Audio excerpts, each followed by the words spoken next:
The first night my children slept in our car, I told them we were camping. My son smiled immediately. My daughter pulled her blanket tighter across her chest and looked out the window without saying anything. My husband sat behind the steering wheel, pretending to check traffic that did not exist. Then my 6-year-old looked at me and asked a question that nearly destroyed me. "Mommy," his small voice barely rose above a whisper, "are poor people still allowed to have adventures?" Before I tell you how we lost our home while trying to protect our children from the truth, tell me where you are watching from and what time it is where you're right now. Morning. Afternoon. Late at night, I always love seeing who's sitting quietly on the other side of these stories. Some stories fade with time, but this one stayed with me for a long while, maybe because I know what it feels like when life starts falling apart quietly. So quietly that nobody notices at first. 3 months earlier, our life looked ordinary. Not perfect, just ordinary, and ordinary can feel invisible while you are living inside it. You do not wake up grateful for kitchen cabinets. You do not stare lovingly at laundry baskets. You do not stand in your apartment thinking, "One day I will miss this ceiling. One day I will miss this couch. One day I will miss hearing my children running through this hallway." Because people rarely appreciate ordinary things until life removes them quietly. Our apartment was small. 2 bedrooms. 3rd floor, old carpet, kitchen cabinets that never closed properly. Marcus kept saying he would fix them one weekend, then another weekend, then another. I used to laugh every time. Those cabinets are going to outlive us. Marcus would grin without looking up from whatever tool he was holding. "Nah, I have a plan." He always had plans. Marcus believed things could be fixed. Broken sink, fix it. Bad week, fix it. Flat tire, fix it. Marcus carried confidence the way some people carry keys, like it belonged to him naturally. Then life handed him something he could not repair. It started with one meeting. One ordinary Tuesday, I remember because I had texted him that morning. "Do not forget milk." That was the message. Nothing dramatic, nothing important. At 11:42 he called. I almost ignored it because I was folding laundry. Then I answered. "Hey." He remained silent, not too long, just long enough to make my stomach tighten. Then Marcus finally spoke. "Naomi," something inside me immediately shifted. 20 years together teaches you voice changes. Tiny changes, invisible changes. Marcus did not sound loud. He did not sound panicked. He sounded hollow. I straightened slowly beside the couch. "Marcus?" I could hear him breathing. Then finally, "I lost my job." Everything inside me stopped. Not movie silence.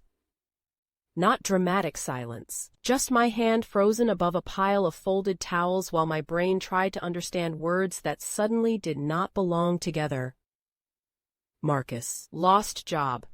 No, those words felt wrong beside each other. Marcus worked constantly, skipped lunches, picked up extra shifts, trained new employees, worked weekends without complaint. Marcus was dependable, and somewhere along the way, I had convinced myself dependable people were protected from disaster. I know better now. Life does not separate hard-working people from hardship. Sometimes storms choose houses randomly. Sometimes good people get hit too. I sat down slowly on the edge of the couch. "What happened?" Marcus exhaled softly into the phone. "Budget cuts." I closed my eyes. "They let 12 people go." I stared at the wall across from me without actually seeing it, because fear had just walked quietly into the room and made itself comfortable beside me, and from that moment on, it seemed to follow us everywhere. For the next 2 hours, I cleaned things that did not need cleaning. I wiped counters that were already clean, folded towels that were already folded, straightened pillows, then straightened them again, because panic needs somewhere to go. Sometimes, panic becomes tears. Sometimes, panic becomes silence. Sometimes panic becomes a woman reorganizing kitchen cabinets because she cannot reorganize reality. At 4:32, I heard Marcus's keys outside the apartment door. Normally he came home loudly. Usually the door opened before his voice did. Who missed me? Jaden would already be running toward him. Lila would glance up from her books with that quiet smile she never realized she was wearing. Back then, Marcus carried life into the apartment with him. Not that day. The door opened quietly. Marcus stepped inside, slowly, still wearing his work badge. And immediately I knew before he spoke. I knew before he looked at me. Marcus always removed his badge before walking into the apartment. Always. Because Jaden used to steal it and pretend he worked construction too. Marcus looked at me from across the room. I looked back at him. Neither of us moved. Then Lila appeared in the hallway holding a book against her chest. "Dad," she smiled automatically. Then slowed down. Children notice things. Always. Marcus forced a smile onto his face. "Hey, Peanut," she hugged him anyway. A second later, Jaden came sprinting out of the living room. "Dad!" Marcus lifted him automatically, smiled automatically, kissed the top of his head automatically. Funny how parents continue loving on instinct even while their world is collapsing quietly behind their eyes. I watched Marcus carefully. To anybody else he probably looked normal. Almost normal. But 20 years teaches you where people hide pain. Marcus hid his around his eyes. Tiny changes. Tiny exhaustion.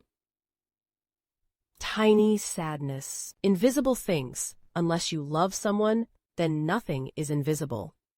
Dinner felt strange that night. Not strange enough for the children. Jaden still dropped macaroni onto the floor. Lila still corrected his math homework while eating.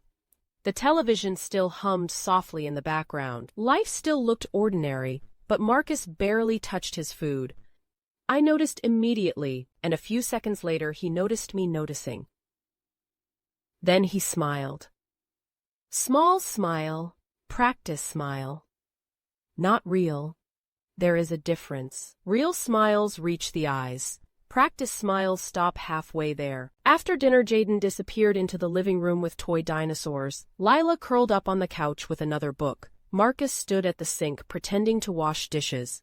Pretending, because the water had been running for nearly a minute, and he had not moved a single plate. I walked over quietly and touched his arm. Marcus stared into the sink without looking at me. Then, so softly, I almost missed it. "I am scared." I looked at him immediately. Marcus almost never admitted fear. Not because he was arrogant, because somewhere along the way men learned strange rules. Nobody says out loud, "Be strong." Do not shake. Fix everything. Carry everything. And if you break, break privately. I leaned against the counter beside him. We have savings. Silence. We have time. Marcus exhaled slowly but never looked up. I swallowed and lowered my voice. We will figure this out. Marcus nodded once, but he did not look convinced. Because hope sounds different after disaster arrives. Hope before disaster says everything will be okay. Hope after disaster whispers, please let everything be okay. Those are not the same thing. Pain does not usually knock on doors. It lets itself in quietly. First, it changes routines. Then, sleep. Then, conversations. Then one day people look at each other across dinner tables and realize fear has been eating beside them for weeks. And the cruel thing about fear is this. It almost always arrives long before the actual disaster does. Marcus finally looked at me. His eyes looked tired already. What if I cannot fix this? For the first time since the phone call, I felt fear look directly at me too. The first week after Marcus lost his job felt strangely normal, too normal, that should have worried me. Because disasters rarely arrive all at once, they arrive in pieces. Little pieces, quiet pieces, small enough to explain away. At first, nothing changed. Marcus updated his resume, made phone calls, scheduled interviews, pressed his shirts every morning, then kissed me before leaving. Wish me luck, I smiled every time. Always. Then I would stand near the living room window and watch him walk toward the car. And every morning after he drove away, I whispered the same thing under my breath. Please. Just that one word, because sometimes prayer becomes so heavy that words become smaller. Days passed.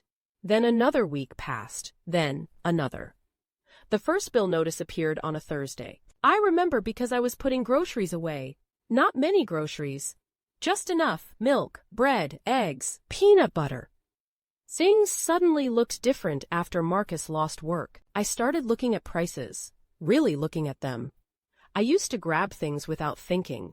Now I calculated things, compared things, put things back. Funny how quickly survival teaches math. I opened the envelope absent-mindedly. Electric notice past due. My stomach tightened immediately. I folded the paper quickly and slid it beneath a pile of junk mail before Marcus got home. Not because hiding it solved anything, because sometimes when people cannot solve pain, they hide it. Marcus walked inside 20 minutes later carrying a folder under one arm. I smiled automatically, the kind I had been wearing a lot lately. How did it go? He hesitated. Very slightly, then answered too quickly. Good, too short, too rehearsed. I knew immediately bad interview again. I nodded anyway, because marriage sometimes becomes two people protecting each other with lies. Small lies, gentle lies, loving lies. Marcus kissed my forehead, then glanced toward the living room. Where are the kids? Lila's reading. And Jaden? I laughed softly. Building blanket forts. Marcus smiled for real this time. Blanket forts? I nodded. He says it's a castle. Marcus walked into the living room with exaggerated seriousness. Jaden looked up immediately from inside a mess of pillows and blankets. Dad. Marcus crouched beside the fort. What is this exactly? Jaden spread both arms dramatically. My kingdom. Marcus leaned closer, inspecting it carefully. He rubbed his chin thoughtfully. This kingdom seems suspiciously underfunded. Jaden gasped in horror. Lila laughed out loud. Actual laughter, small, but real. And for a few seconds, everything felt normal again. Fear loosened its grip on us, and I remembered what breathing without panic felt like.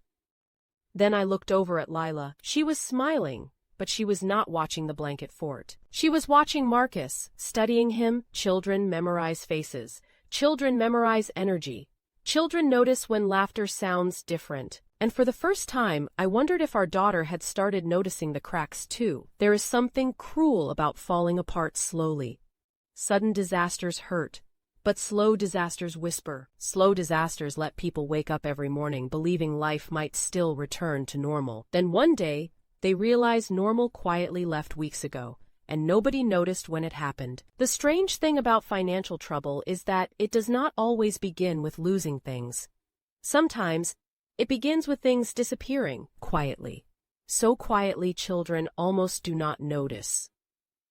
Almost. First it was small things. Takeout stopped. Friday pizza nights disappeared. Movie snacks became homemade popcorn. Then juice boxes slowly became a luxury. Then brand name cereal disappeared. Then little things around the apartment started leaving too. The air fryer. Marcus's extra tools.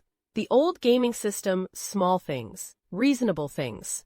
Temporary things. At least that was what we kept telling ourselves. I noticed it one Saturday afternoon. Jaden stood in the kitchen opening cabinets, then closing them, opening another, closing another. I looked up from the sink. What are you looking for, baby? He frowned slightly. The dinosaur cereal. Silence. I forced a smile. We bought different cereal this week. He looked at the plain box sitting on the counter, then back at me. But dinosaurs are my favorite. I laughed softly, even though my chest hurt. I know. He stood there. Another second. Then nodded slowly. Children accept answers more easily than adults. But children also remember patterns. He poured cereal quietly and walked toward the living room carrying his bowl with both hands. Something about the way he walked made my chest tighten, because I realized I had started feeling grateful when my 6-year-old became easy, flexible, understanding. But 6-year-olds should complain about cereal. 6-year-olds should argue over cartoons. 6-year-olds should not quietly accept less. An hour later, Marcus walked inside carrying grocery bags. Too many grocery bags. Way too many. I looked from the bags to his face, then back to the bags again. Fear tightened immediately, because I already knew. Marcus saw my expression and smiled too quickly. Relax, he laughed lightly. I found good deals, coupons. That was the next thing he said. Coupons. Marcus never used coupons. Never. I waited until the children disappeared into the living room. Then followed him quietly into the kitchen. I lowered my voice. Marcus. He kept unloading groceries, avoiding eye contact immediately. Marcus. Still nothing. I folded my arms. Tell me. Silence stretched between us. Then finally he stopped moving. I sold my watch. Everything inside me dropped. I stared at him. Not because of the watch itself, because of what it represented. Marcus bought that watch after his first major promotion. I still remembered the day he brought it home. He had walked into the apartment grinning like a little boy, and held up the box proudly. Do you know what this means? I laughed at him. You bought an expensive watch? He kissed my forehead and smiled. No. Then he whispered. It means we're okay. I remembered believing him. Now, the watch was gone. Just gone, Marcus shrugged too casually. We needed groceries. I looked down immediately because tears were already pushing into my eyes again. Lately, tears felt like unwanted roommates, always showing up, always arriving uninvited. Marcus touched my shoulder gently. Naomi. I shook my head. No. He frowned slightly. No what? I finally looked up at him. You do not keep selling pieces of yourself. Silence. His expression changed immediately because he understood exactly what I meant. The watch had never been about time. The tools had never been about tools. The things disappearing from our apartment were becoming symbols, proof that our life was slowly slipping away one piece at a time. Marcus looked down at the grocery bags, then whispered, I don't know what else to do, and suddenly, I did not know either. That night, Jaden built another blanket fort. This one somehow included 3 dining room chairs, half the couch cushions, 2 pillows, and a flashlight. Approximately half our living room disappeared beneath blankets. Lila sat inside, pretending to read. Marcus squeezed himself awkwardly into one corner of the fort and looked around dramatically. I believe this structure violates several safety regulations, Jaden gasped. No! Marcus nodded seriously. I may have to shut the entire thing down! Jaden screamed and tackled him immediately. Lila laughed. Marcus laughed. Then I laughed too. Actual laughter. For a few seconds, everything sounded normal. For a few seconds, overdue notices sitting inside drawers disappeared. For a few seconds, fear loosened its grip around my chest. And maybe that is what makes difficult seasons confusing. Joy still visits sometimes. Tiny moments, tiny reminders of what people are fighting to protect. I looked around at them quietly, Marcus laughing beneath blankets, Jaden climbing across his back, Lila hiding her smile behind a book she was no longer reading. And silently I thought, please, please let me keep this. Because sometimes people are not asking life for everything. Sometimes they are only asking, please do not take one more thing. Loss does not always arrive carrying boxes. Sometimes it leaves carrying them. One chair, one watch, one routine, one dream, one small piece at a time. And the dangerous part is this. People rarely notice they are drowning when the water rises slowly. Mothers become magicians when life gets difficult. Not real magicians. The quiet kind, the kind who make things disappear. Fear, stress, food, their own needs. I started skipping meals on a Tuesday, not because I planned to, not because I made some dramatic sacrifice. It happened quietly, the way most sacrifices happen. I made breakfast for everyone. Eggs, toast, fruit, Jaden wanted extra toast. Marcus wanted coffee. Lila barely touched her food because she always read while eating. Ordinary morning. Normal morning. Then when I finally sat down, I suddenly wasn't hungry. At least that was the lie I used. Jaden looked up immediately. You are not eating. I smiled softly. I ate while cooking. Lie. Tiny lie, small lie. Loving lie. Jaden accepted it immediately and went back to eating. Marcus looked at me across the table, just looked long enough. Then lowered his eyes again. He knew. Of course he knew. 20 years together teaches people dangerous things. Dangerous things like recognizing pain before words arrive. But he said nothing, because people who love each other sometimes become experts at protecting each other's pride. 3 days later, I did it again. Then again. Then again, I pushed food around my plate, took tiny bites, drank water, smiled, pretended. Funny how pretending becomes exhausting, not physically. Emotionally, it feels like carrying invisible bags nobody else can see. That Friday I stood in the kitchen making grilled cheese sandwiches, while Jaden colored superheroes at the table. Lila sat beside him reading. Marcus was in the bedroom filling out job applications again. Always again. I placed plates down. Jaden smiled immediately. Yes. He loved grilled cheese. Lila glanced up and smiled softly too. Then both of them noticed the same thing. I sat down without a plate. Jaden frowned. Mom, yeah? Where is yours? I smiled automatically. Practice smile again.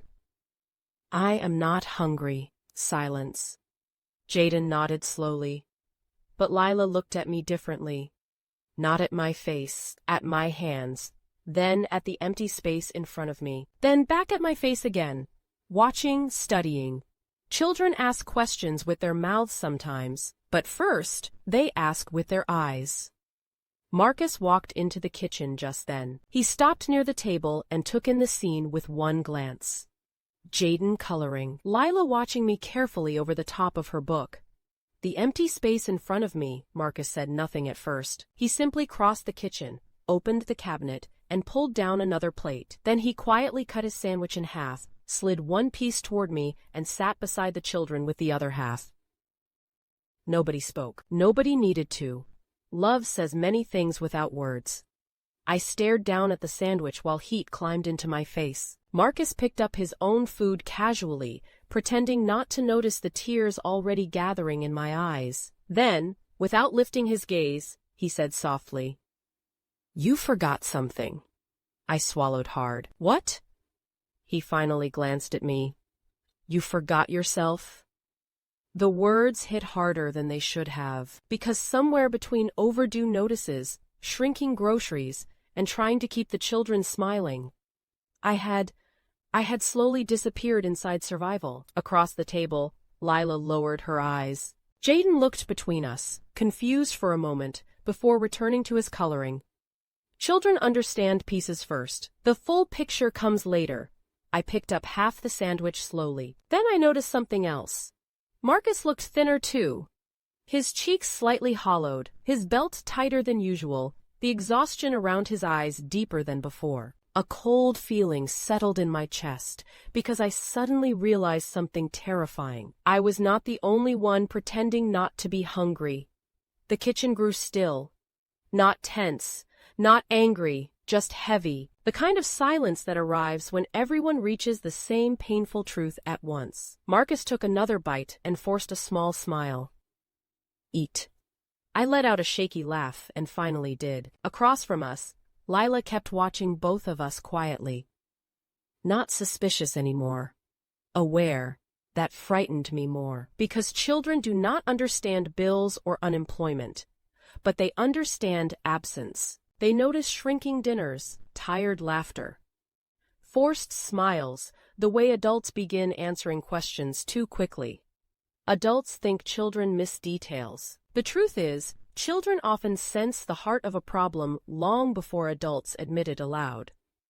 3 days later, the eviction notice arrived, and that was the day our lives stopped pretending alongside us. People imagine disasters arriving loudly. Sirens, arguments, phone calls in the middle of the night. But some disasters arrive inside plain white envelopes. No warning. No dramatic music. Just paper.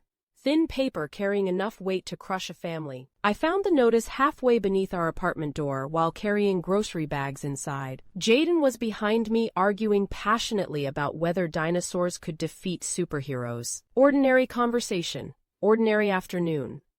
I almost ignored the envelope completely. Then I noticed the apartment complex logo printed across the corner. My stomach tightened instantly. Fear recognizes certain things before the mind catches up. I unlocked the door slowly and stepped inside. Lila disappeared toward her room with her backpack. Jaden dropped onto the carpet near the television. Life kept moving around me while I stood frozen in the kitchen holding that envelope. For several seconds I simply stared at it, not opening it, because sometimes unopened pain feels survivable. Once opened, it becomes real. Marcus was in the bedroom typing on his laptop again. Applications, emails, follow-ups. I could hear the faint tapping of keys from down the hallway. I finally opened the envelope, and the entire kitchen changed. Past due balance. Immediate action required. Eviction proceedings. 30 days. I read the line once. Then again, 30 days. My knees weakened so suddenly, I had to lower myself into a chair. 30 days. Funny how people reread painful words as if reality might suddenly correct itself. As if the page might say, "Never mind, we made a mistake." Marcus walked out of the bedroom carrying his laptop. He was smiling when he entered the kitchen. An actual smile, real. Then he saw my face. Everything changed immediately. Naomi? I could not answer. I just handed him the paper. Marcus read silently, and I watched something inside him collapse inch by inch. I hate quiet heartbreak. Loud pain feels easier somehow. Loud pain announces itself. Quiet pain moves across someone's face, while you stand there unable to stop it. Marcus finished reading, lowered the paper, then sat beside me without speaking. Minutes passed. Real minutes. Finally, he whispered, "I am sorry." I closed my eyes immediately. No, not that sentence again. Not Marcus apologizing for storms he did not create. I turned toward him sharply. No, he stared down at the table. I failed. No stronger now, he finally looked up. Tears were already filling my eyes. You stop saying that.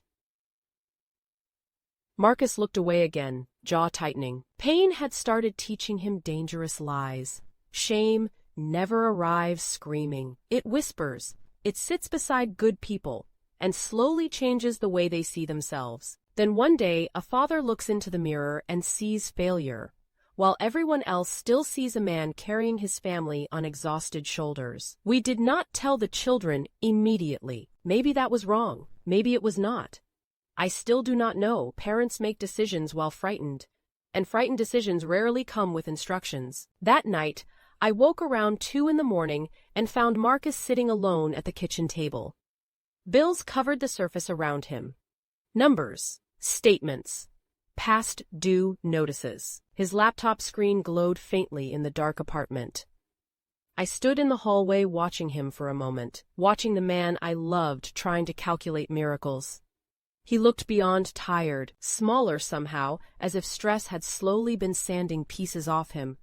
I walked over quietly and rested a hand against his shoulder. Marcus looked up. His eyes were red from exhaustion. I sat beside him. Neither of us spoke for a while. Then he whispered, "What if we can't fix this?" The words hung between us. Heavy, fragile. What if 30 days becomes... His voice trailed off. He did not need to finish. We both understood the rest.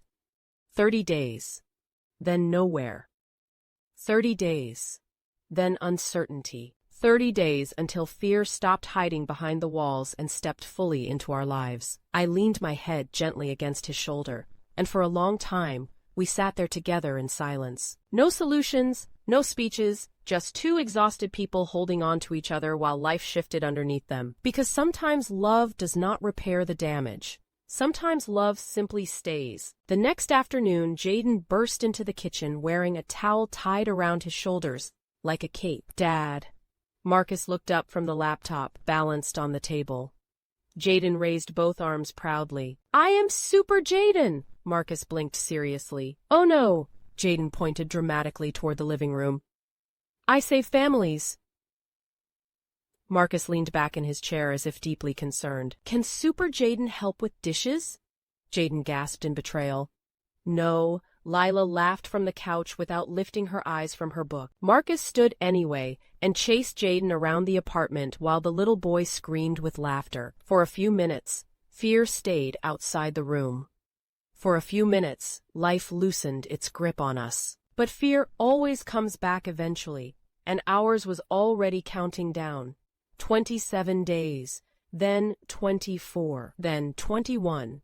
The numbers stopped feeling like time. They started feeling like water dripping steadily from a leaking ceiling, slow, constant, impossible to ignore. Every morning I woke already calculating things in my head.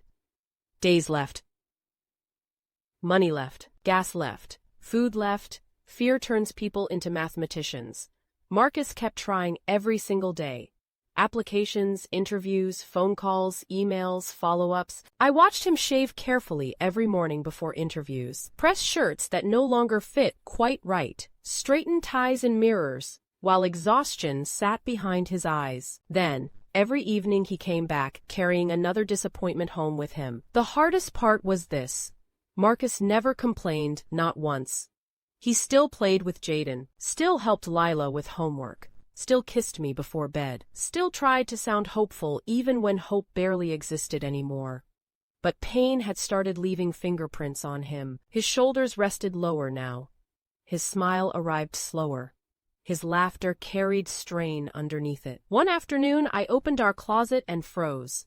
Marcus's leather jacket was gone. I stared at the empty hanger for several seconds before turning slowly toward the living room. That jacket had been his favorite for years. I bought it for our anniversary. I still remembered him putting it on for the first time and grinning at himself in the mirror. "I look expensive now."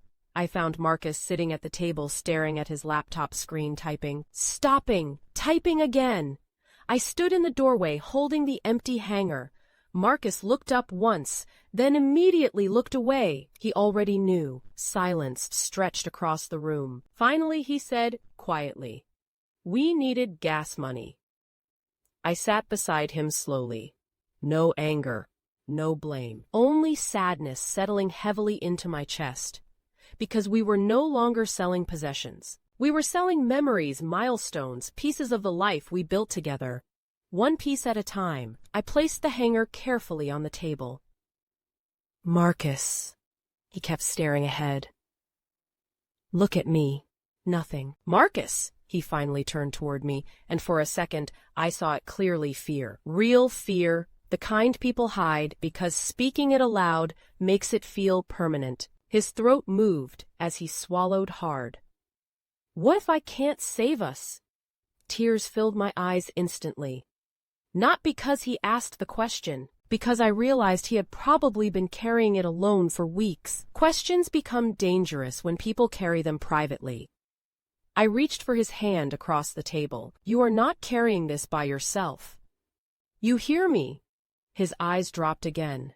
Because sometimes pain hears words, but translates them differently. There is a special cruelty in watching someone you love blame themselves for surviving a storm. Storms do not stop outside good homes and politely choose someone else. Life does not separate effort from suffering. Sometimes good people simply get caught in terrible weather. 3 days later, I started putting things into boxes. Not officially. At least that is what I told myself.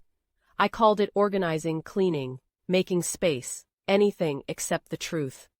Packing. I folded winter clothes into bins, sorted old toys, stacked books into neat piles, moved kitchen supplies into cardboard boxes. Pretending again. Everything in our lives had become pretending. I stood in Lila's room holding a stack of picture frames against my chest. Baby photos, school photos, birthday photos, Proof that ordinary life once lived here. I smiled softly at one picture of Lila missing her front teeth, while Marcus held a birthday cake beside her. Jaden's face was covered in frosting. Everybody laughing. Everybody safe. Life before fear moved into our home. Mom. I jumped slightly.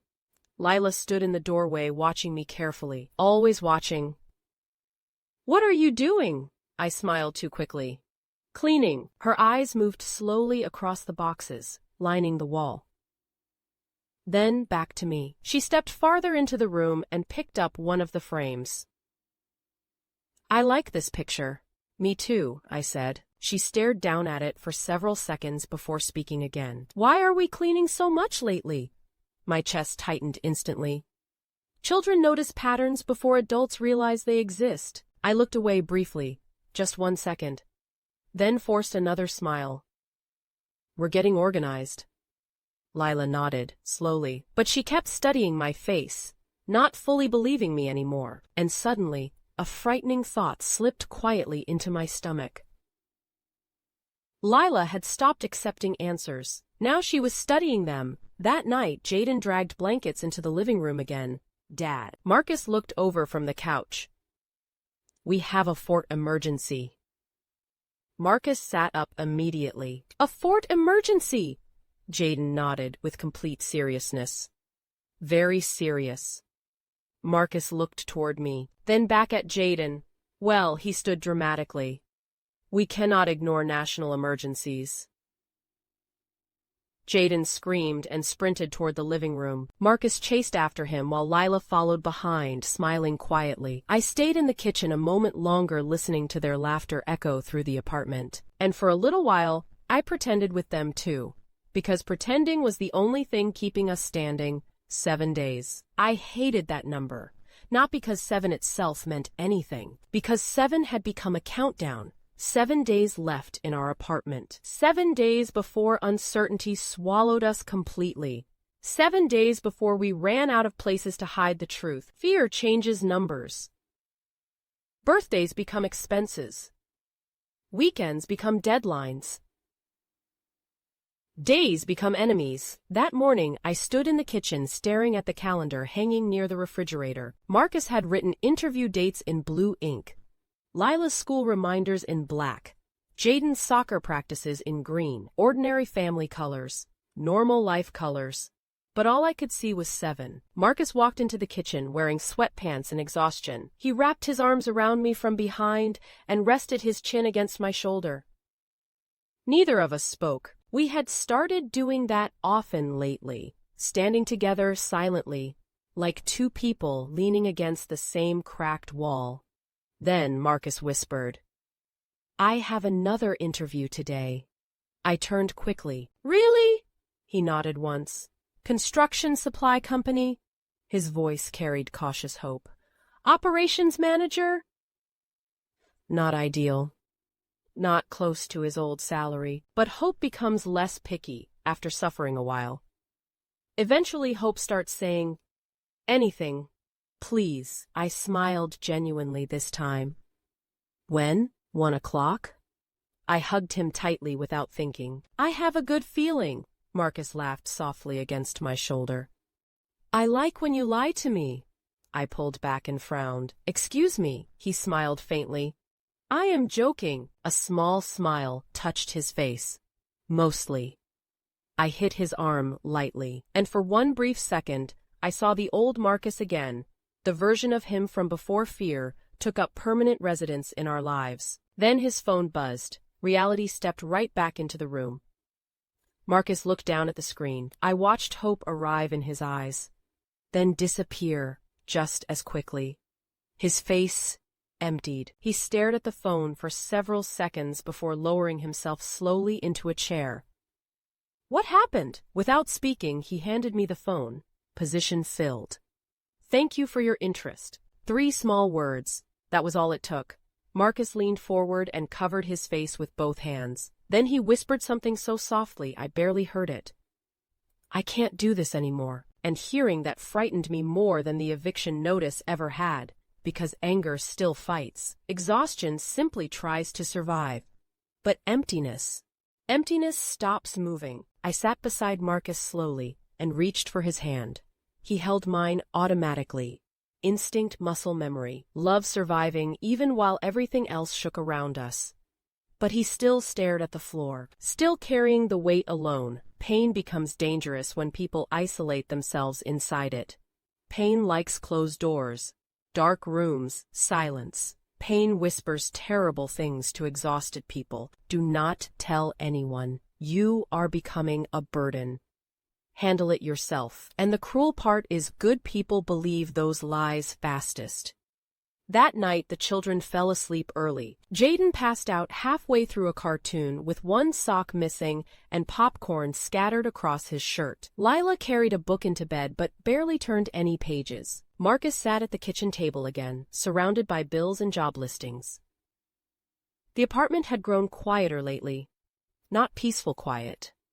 Heavy quiet. The kind that settles over people carrying too much. Around midnight, I walked into the kitchen for water and found Marcus staring at nothing.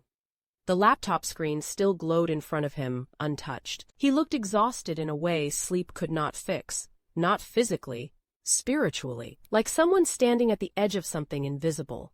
I sat beside him without speaking. For a while, we listened to the hum of the refrigerator and traffic drifting faintly through the window. Then Marcus finally whispered, "What if we lose everything?" I looked at him carefully, then down at the stack of overdue notices spread across the table. We already said everything would be okay. Marcus let out a short laugh. Not happy laughter. The kind people make when they are too tired to hide heartbreak anymore. What if we lied? The question settled heavily between us. I wanted to answer immediately, wanted to tell him everything would work out, wanted to promise him this story would end gently. But fear had moved into me too by then, so instead I squeezed his hand and told the truth. I don't know. Marcus looked at me then. Actually looked at me, because honesty sounds different. I don't know what happens next, I whispered. Then I tightened my fingers around his. But I know this. He waited quietly. We are not leaving each other. His eyes filled immediately. Mine did too. Marcus leaned forward and wrapped his arms around me, and for a long moment we simply held onto each other inside that tiny kitchen while fear sat quietly beside us. Neither of us realized someone else was awake. Neither of us noticed the small figure standing silently near the hallway entrance. Lila, listening, watching, collecting another piece, another answer, another truth, and eventually enough pieces become impossible to ignore. I used to think losing a home would feel dramatic. I imagined shouting, crying, maybe some terrible final moment where life officially announced itself broken. Instead, the day we left our apartment felt strangely ordinary, that somehow hurt worse. The sun still came up, coffee still brewed, birds still landed outside the kitchen window, Jaden still argued with cartoons, Lila still brushed her hair while reading. Ordinary things kept happening while our world quietly ended. I remember standing in the kitchen staring around the apartment thinking, how can everything look so normal when my life is falling apart? That is the strange thing about heartbreak. Your world stops moving. Everyone else's continues. Marcus had already been awake for hours carrying boxes to the car. Not many. Only the things we absolutely needed. Blankets, clothes, documents, children's belongings. Funny how quickly life teaches people what matters. Years of living reduced to what fits inside a vehicle. I stood in the living room slowly turning in circles. The couch. The television. Lila's books stacked beside the armrest. Jaden's toys near the corner. Years of ordinary life lived quietly inside those walls. Birthdays, movie nights, homework at the kitchen table, sick days, Christmas mornings. And suddenly, I wanted more time, just one more normal dinner. One more ordinary Tuesday, one more evening hearing my children run through the hallway, because ordinary things become beautiful the moment they begin disappearing. I heard footsteps behind me. Lila. She stood quietly beside me, following my gaze around the apartment. Then she asked softly, "Are we moving?" My heart clenched. Not physically, emotionally. I turned toward her and forced another smile, the exhausting kind. We're going on a little adventure. Lila looked around the apartment again, then back at me, and for one long second, I thought she was going to ask something harder, something I could not survive answering yet. Instead, she nodded slowly, too quietly, then walked away, and something inside me whispered again. She knows more than she's saying. Marcus came back inside carrying another box. We looked at each other across the nearly empty room. Neither of us spoke. We no longer needed words for fear. By afternoon, almost everything was gone. The apartment looked bigger. Empty sadness creates space that way. I walked slowly through each room, touching walls and door frames, as if memory could somehow stay attached to my fingertips. Kitchen, living room, children's room, our bedroom. I stood inside the bedroom doorway and suddenly remembered Marcus carrying me across it years earlier while laughing. Welcome home. I closed my eyes immediately because tears rushed up too fast. Lately, tears waded close to the surface all the time. Mom! Jaden's voice pulled me back. I wiped my face quickly before turning around. Jaden stood near the car, vibrating with excitement. Dad said we're going somewhere. Marcus stood beside him, forcing another careful smile. Yeah, buddy. Jaden threw both hands into the air. Road trip. Marcus glanced at me briefly before answering. Something like that! Jaden shouted excitedly and climbed into the car. Lila got in quietly beside him, still observant, still collecting answers. Marcus closed the trunk slowly, then turned back toward the apartment building and stood there for a moment. A long moment. I watched his jaw tighten, watched him swallow hard. Then he whispered, I am sorry. I walked over immediately and took his hand. No, his eyes met mine. No more apologizing. Silence passed between us. You hear me? His eyes glistened. I squeezed his hand tighter. We leave together. He exhaled slowly. We survive together. And we come back together. Neither of us spoke after that. Marcus nodded once. Small, fragile. Hope had become fragile lately. There are moments in life when people think they are losing everything. But sometimes, everything was never furniture, never walls, never an address. Life strips people down to what matters most. And eventually, it forces people to discover what they cannot live without. Marcus started the engine. I looked back one last time at the third-floor apartment. Apartment 304, broken cabinet doors. Tiny kitchen. Ordinary life home. Then the building disappeared slowly behind us, and I did not know it yet, but the hardest night of our lives had only just begun. The first night we slept inside the car, I told my children we were camping, and somehow I smiled while saying it, because mothers become magicians when life falls apart.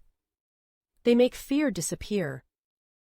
Even if only for their children, too much smiling had become dangerous lately. Usually it meant I was trying not to cry.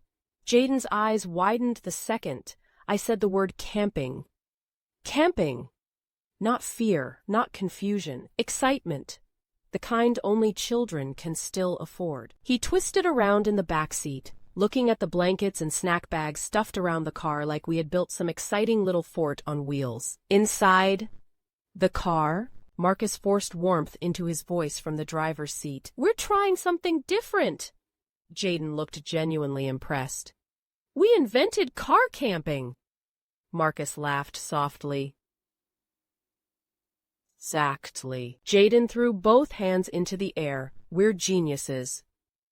Lila smiled too. Small smile, quiet smile. But not surprised. I noticed immediately. Again.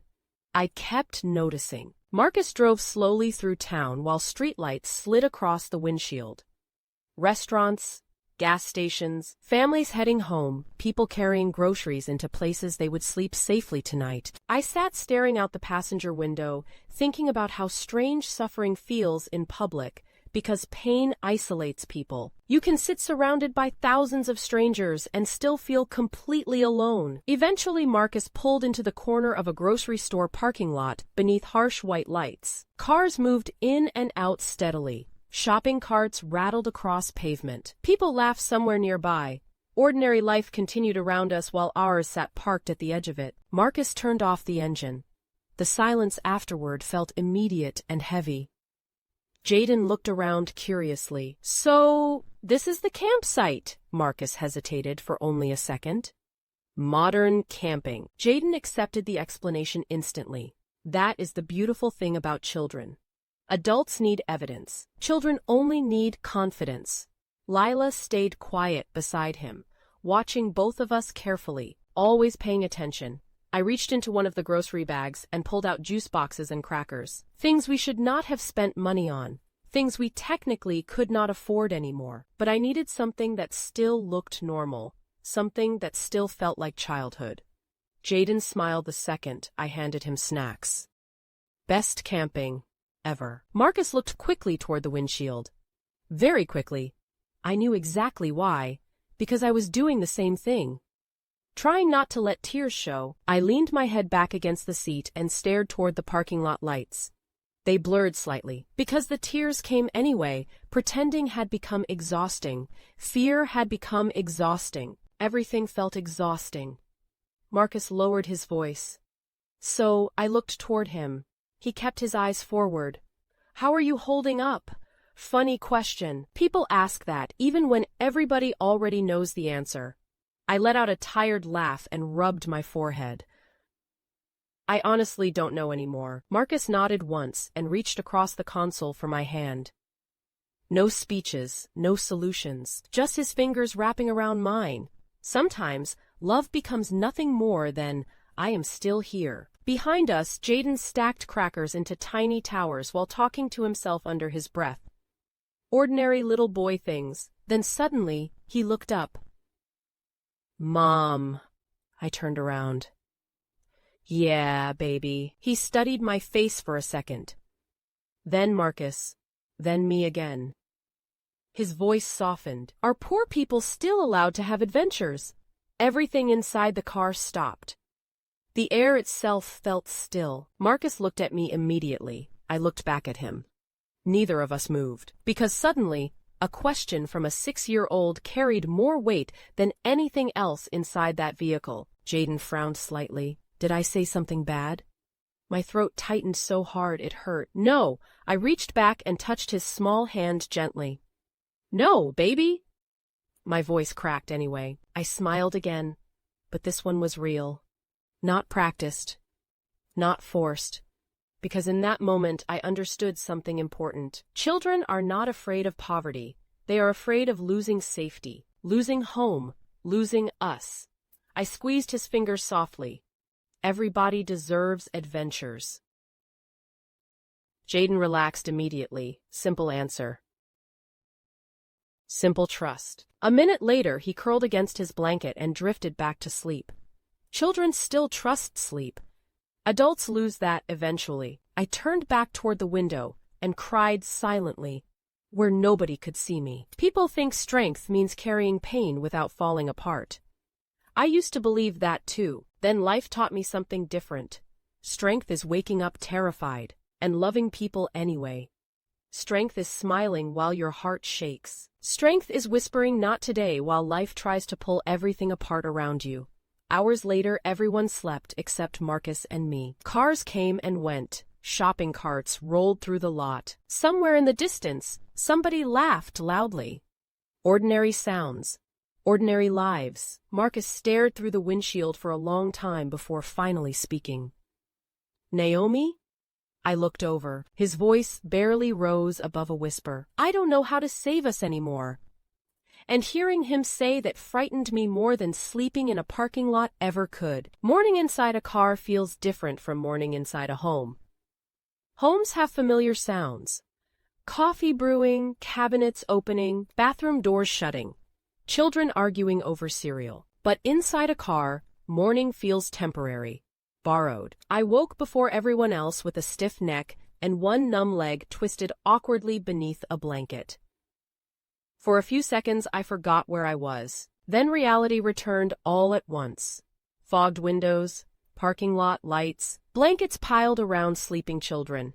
Marcus asleep beside me, looking older than he had a month earlier. Reality has a cruel habit. Every morning it gives people a few seconds of mercy before remembering them again. I turned and looked into the back seat. Jaden slept with one arm hanging over a pillow. Lila had pulled her blanket nearly over her face. Even asleep, she looked thoughtful. I smiled softly. Then guilt arrived right behind it. Guilt had become dependable lately. Marcus shifted beside me and opened his eyes slowly. For a second, confusion crossed his face too. Then reality settled back over him. Neither of us spoke.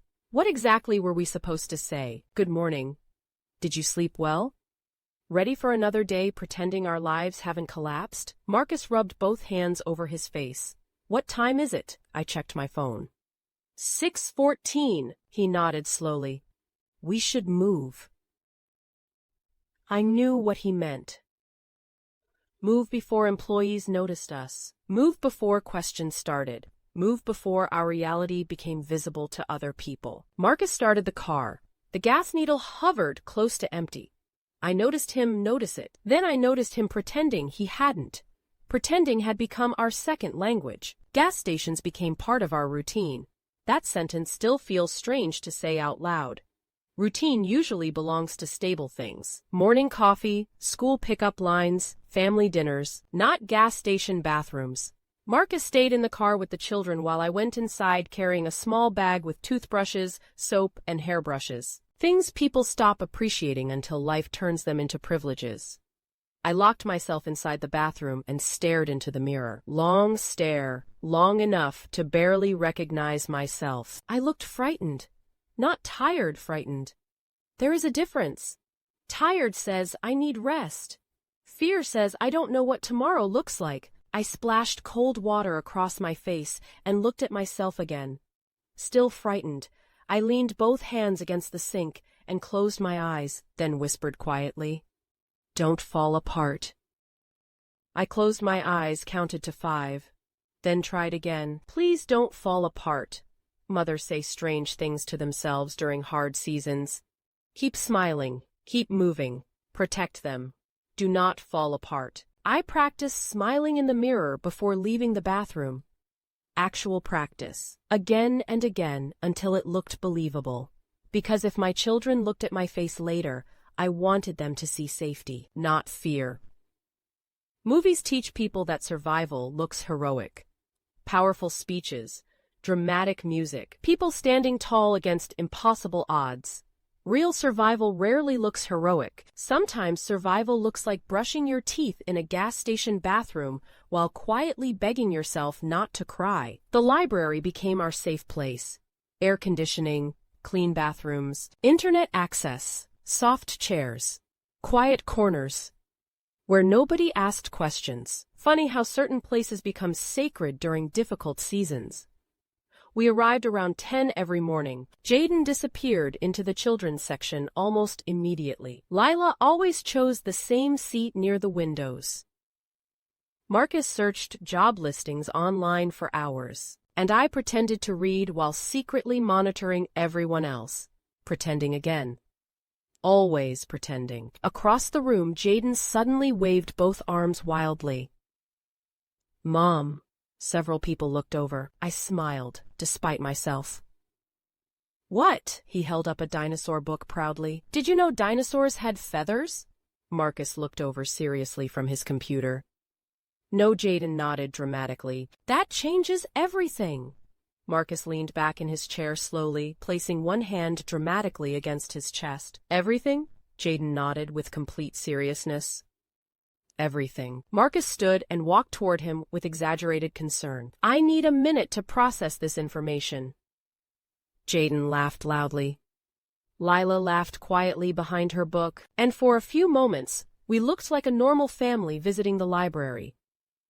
Not homeless, not frightened, not barely holding ourselves together, just ordinary people on an ordinary afternoon. Tiny moments became life rafts during that season.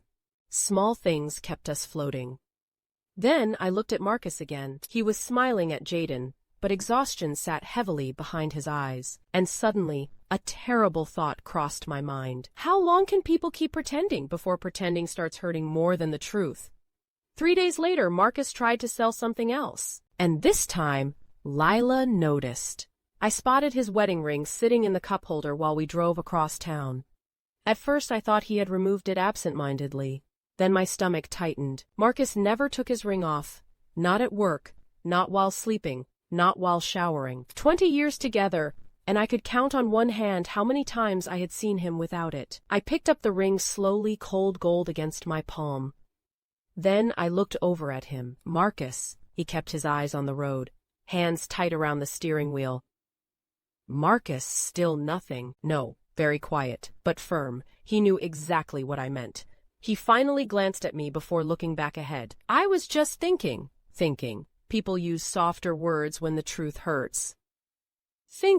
Considering maybe gentle, little disguises people place over painful decisions. I stared down at the ring resting in my hand. You were going to sell your wedding ring? Silence filled the car. Then Marcus answered quietly. We needed gas. Something inside me sank immediately.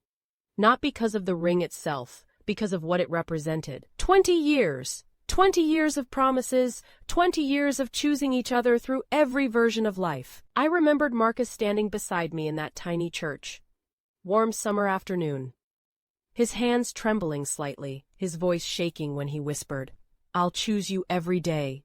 And now here we were, sleeping in parking lots, counting dollars, watching pieces of ourselves disappear one by one. I looked over at him slowly. No. Marcus exhaled sharply. We need money, Naomi. No, stronger now. His jaw tightened. What am I supposed to do? There it was. Pain finally stepping fully into the open. I can't find work. His voice cracked slightly. Small crack. But I heard it. I can't keep watching this. He rubbed a hand across his face. I can't keep watching you pretend everything's okay. Cars passed around us while ordinary life continued in every direction. People heading home. People leaving work. People living inside routines we used to have. Home. Funny how one word could suddenly hurt so much. I looked down at the ring in my hand, then I reached across the console and slid it gently back onto his finger.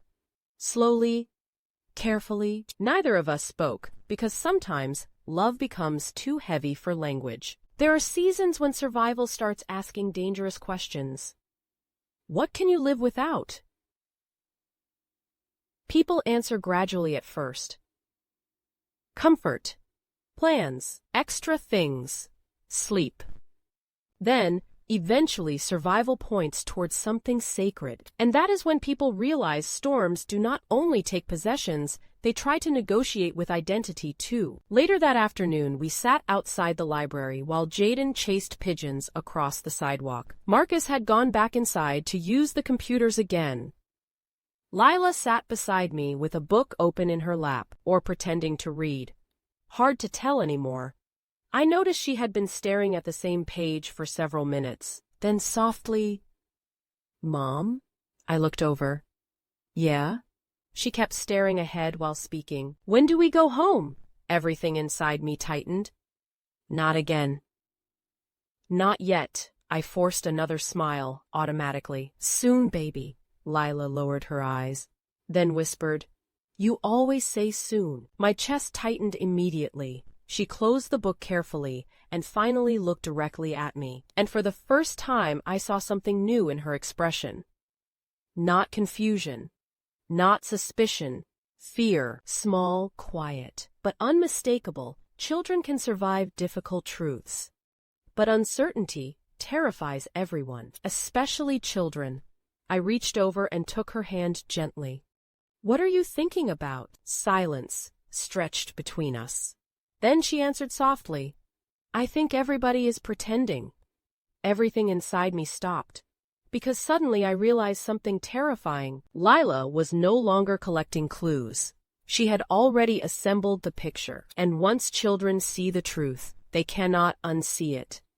After she said it, I smiled automatically again. By then, smiling had become instinct, like breathing, like blinking, like survival. But something deep inside me already knew the truth. The truth had stopped walking behind us. Now it was standing directly in front of us, waiting to be acknowledged. Lila lowered her eyes back to the book, but she still was not reading. Mothers know when children are pretending too. Funny, isn't it? Marcus and I spent weeks pretending for our children, without realizing our children had quietly started pretending for us too. That night we parked in another grocery store parking lot beneath another set of bright white lights. Different location. Same reality. Jaden fell asleep quickly with his blanket tucked beneath his chin and one hand dangling near the seat. Children still trust sleep.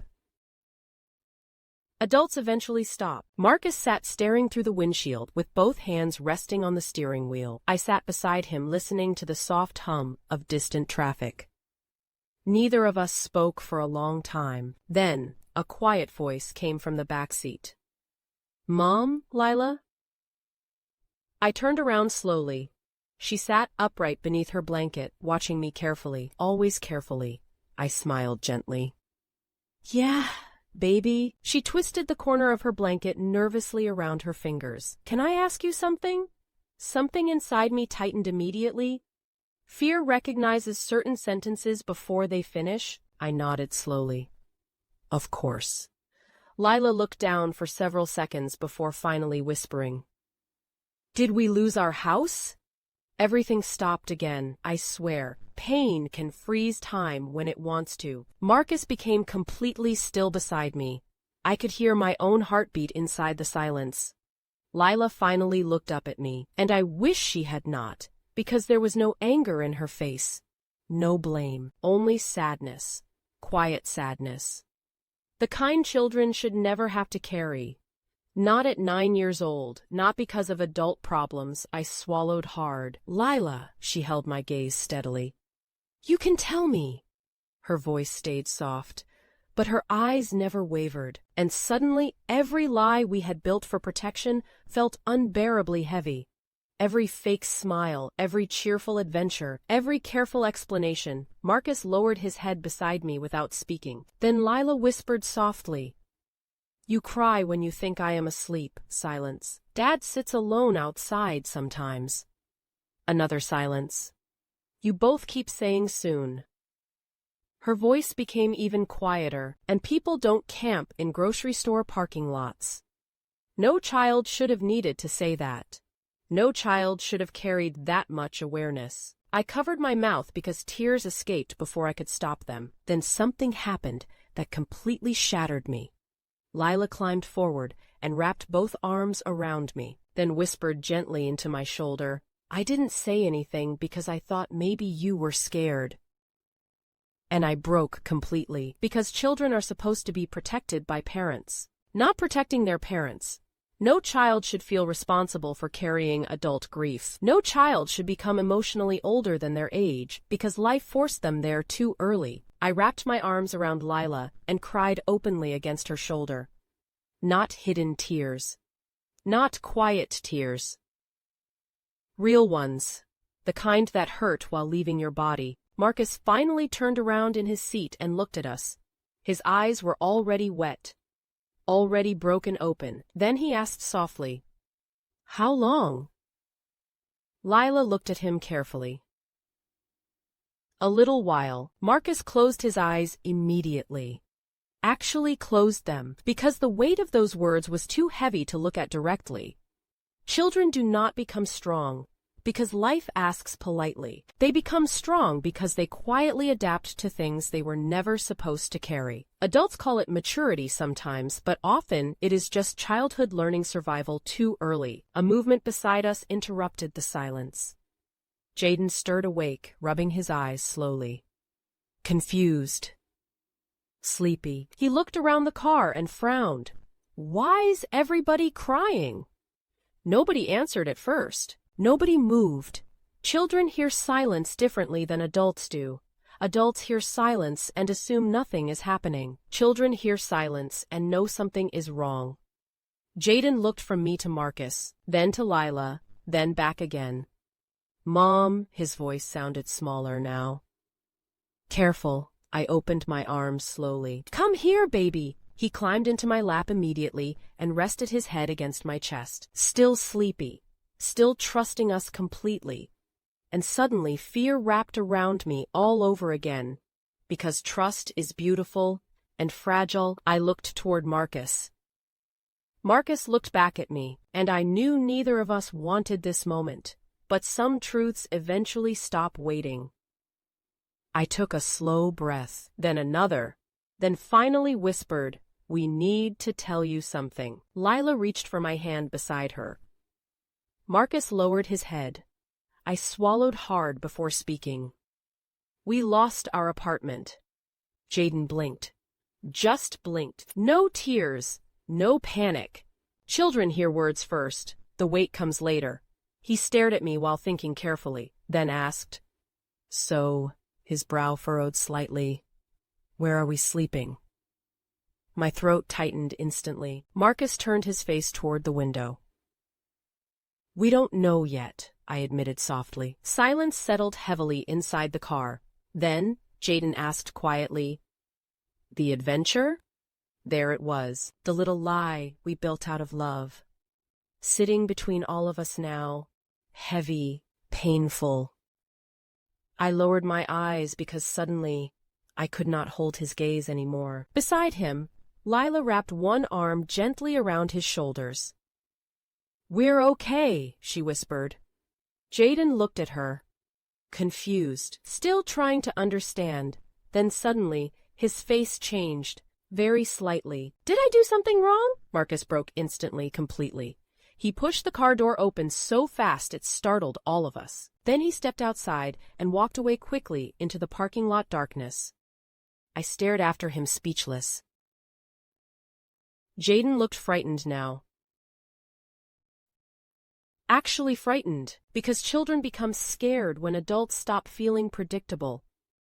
I turned toward Lila quickly. "Stay with your brother." Then I climbed out of the car too. I found Marcus standing beside the hood with both hands pressed against the roof. Head lowered, shoulders shaking. At first I thought he was angry. Then I realized Marcus was crying. Actually crying, not quietly, not hiding it, not pretending anymore. Just crying, and something inside me shattered seeing him like that.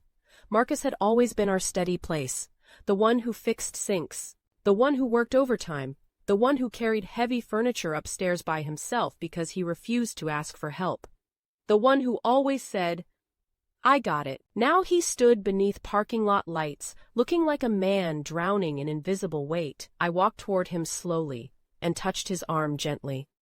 For several seconds, he did not move. Then finally I heard him whisper, "I can't do this anymore," barely louder than a breath. "I can't."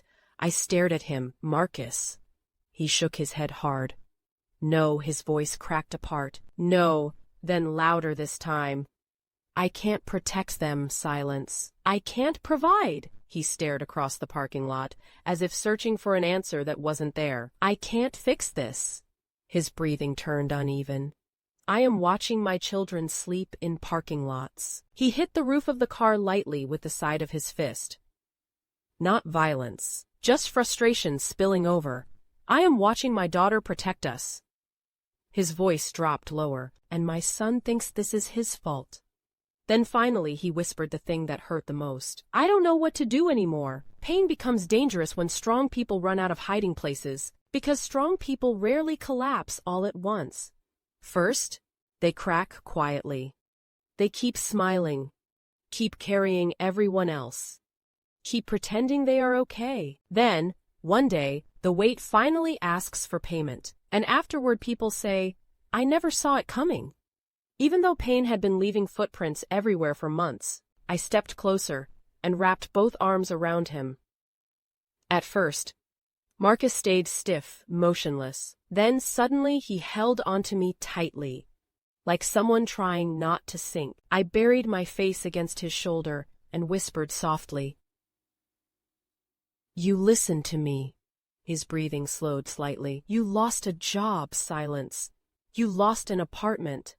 The parking lot seemed impossibly quiet around us. But you did not lose us. Marcus still would not look at me.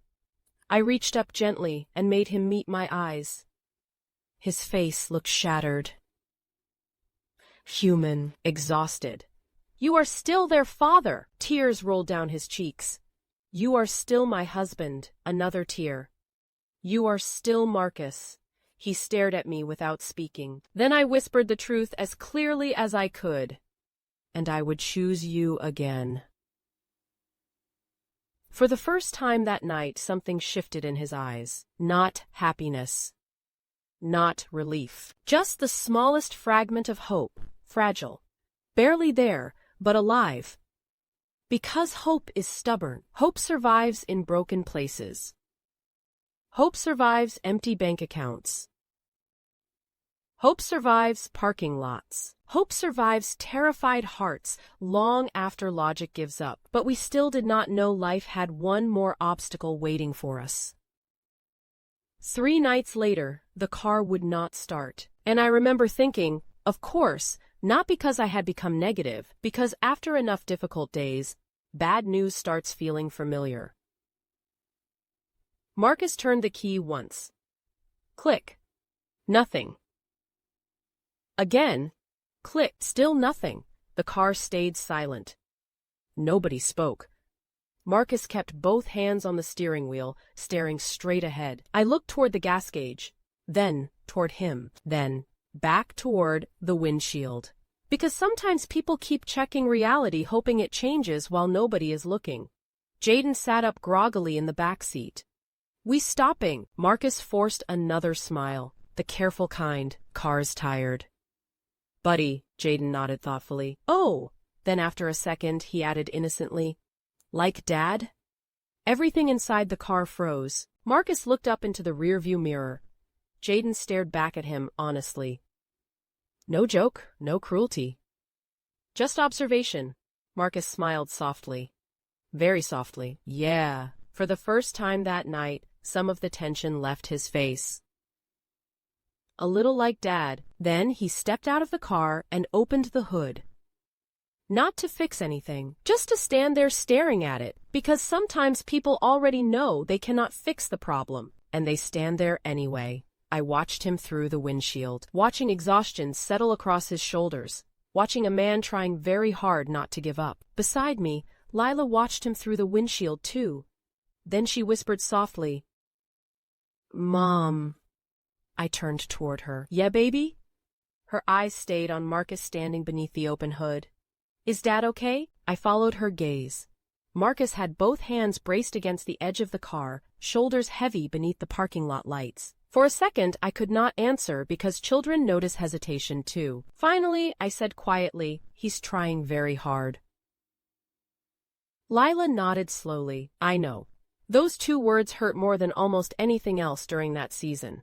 Children notice effort. Adults think children only measure outcomes. But children remember who stayed, who tried, who kept showing up even while exhausted. And sometimes, love is simply tired people, refusing to abandon each other. About 15 minutes later, a man walking through the parking lot slowed beside our car.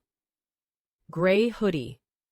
Work boots. Coffee cup in one hand, he glanced toward Marcus, then toward the open hood. You okay? Marcus hesitated for half a second, and I saw it immediately. Pride fighting survival. Pride saying, handle it yourself. Exhaustion whispering, please. Marcus finally nodded toward the engine. Battery! The man looked under the hood briefly, then nodded once. Hold on. Marcus blinked. You serious? The man shrugged casually. I got cables. 5 minutes later he returned. And another man came with him. Then another, 3 strangers standing around our broken car in the middle of the night, helping a family they did not know. Jaden pressed his face against the window watching them. Then he looked at me. Mom. Yeah. Why are they helping us? I looked out at those men laughing quietly, while attaching jumper cables beneath harsh parking lot lights, and suddenly, I realized something. I had spent so much time staring at what we lost. I forgot to notice what still existed. Kindness still existed. I smiled softly at Jaden. Because people help people. He thought about that carefully, then nodded, like the answer made perfect sense. Children make complicated truths sound simple. A few seconds later, the car started. Marcus actually laughed, not the tired little laughs he had been forcing lately. A real laugh, full relieved, the first real laughter I had heard from him in weeks. One of the men grinned and slapped the hood lightly. Told you. Marcus shook every hand more than once. Thanked them repeatedly, his voice rough with emotion. Then he climbed back inside the car and closed the door gently. But instead of driving immediately, he just sat there quietly with both hands resting on the wheel. Then he looked over at me, eyes shining, and whispered, "I forgot people could still be kind." I reached across the console and held his hand tightly, because honestly, so had I. 2 weeks later, we sat outside the library again. Same benches, same routine, same uncertainty hanging over us. Jaden chased birds near the sidewalk, while Lila sat beside me reading. Marcus stared at job listings on his phone with the same exhausted concentration he carried every day now. Then suddenly, his phone rang. Unknown number. Normally, Marcus answered calls calmly. This time, his hands shook, actually shook. He looked at me once before answering hello. Silence. Yes, longer silence. Yes, sir. I watched his face carefully. Watching, waiting. Then his eyes widened slightly. Marcus stood up so fast the bench shifted beneath him. He turned away from us and covered his mouth with one hand, and instantly, I knew. Before he even spoke, I knew. Marcus lowered the phone slowly and turned back toward us. His eyes were already filling. I got it, I blinked. What? His voice cracked. The job. Everything inside me gave way all at once. I started crying immediately. Marcus laughed and cried at the same time. Jaden looked confused. Lila looked stunned. Marcus looked at all of us standing there outside that library bench and whispered the words we had needed for so long. We're going home.